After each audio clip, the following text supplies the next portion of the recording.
राज ठाकरेंसोबत युतीसाठी आदित्य ठाकरे हे अनुकूल असल्याचे कळतंय। महाराष्ट्र हितासाठी सोबत येणार असाल तर स्वागतच आहे असं वक्तव्य आदित्य ठाकरेंनी केलंय। डोंबिवलीत एकत्र आंदोलन केल्याचा दाखला देखील त्यांच्याकडून देण्यात आलाय। आदित्य ठाकरेंनी युतीबाबत हे मोठं वक्तव्य केलंय। आदित्यांना राज ठाकरेंची युती हवी आहे असं कळतंय। शिवसेना उद्धव बाळासाहेब ठाकरे पक्षाचे नेते आदित्य ठाकरे मनसेशी युती करण्यासाठी अनुकूल आहेत। महाराष्ट्र हितासाठी कोणी सोबत येत असेल तर स्वागतच असल्याचं आदित्य ठाकरेंनी सांगितलंय। डोंबिवलीत परावा पुलासाठी मनसेसोबत शिवसेना उद्धव बाळासाहेब ठाकरेच्या नेत्यांनी आंदोलन केलं। हे आंदोलन त्याचाच एक भाग असल्याचं आदित्य ठाकरेंनी सांगितलंय।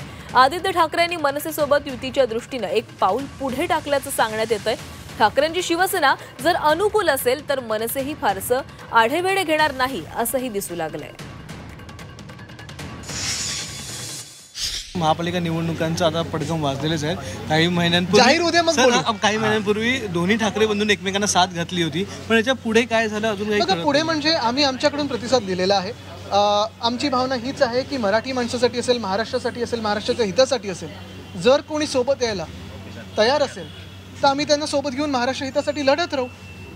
पहिली गोष्ट आपण हे पाहिली असेल, काल परवाकडे आमचे दीपेश म्हात्रे आणि त्यांनी तिकडचे राजू पाटील या दोघांनी तर एकत्र आंदोलन केलेलं आहे। लोकांच्या मनात काय आहे हे आपल्याला माहिती आहे। आमचं मन साफ आहे। जे कोणी महाराष्ट्र हितासाठी कुठचाही पक्ष असो, कुठचाही नेता असो, आमच्या सोबत यायला तयार आहे।